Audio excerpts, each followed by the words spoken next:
Well, focusing on this week's language analysis, our goal is to think about comparing and contrasting. So the information that I'm giving you is to help you as you're working through your compare contrast language analysis activity.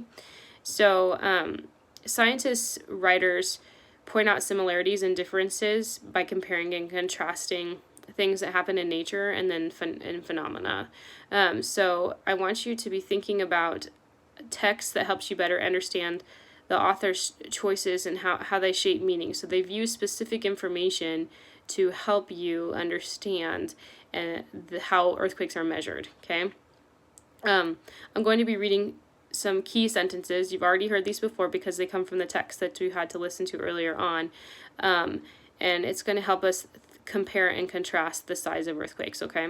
So I want you to focus on the second sentences on pages 20 and 23. Page 20 states, each number on the Richter scale stands for an earthquake that is 10 times more powerful than the number below it.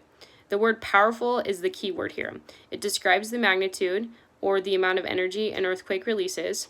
And the first part of the second sentence on page 23 states that the Mercalli intensity scale uses observations of the earthquake damage to rate it on a scale. So here the word damage is key.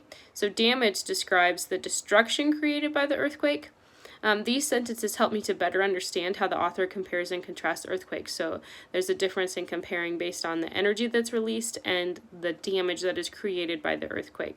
So, for example, on page 20, the author states that in 2004, the Sumatra earthquake registered a 9.0 magnitude on the Richter scale.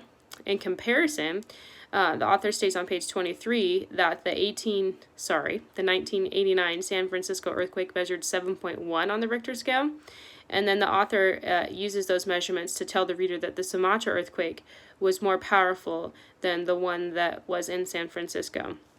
So as you go on to complete your work, remember we're looking for those key words that are helping us to figure out what ways the scientists measure the earthquakes.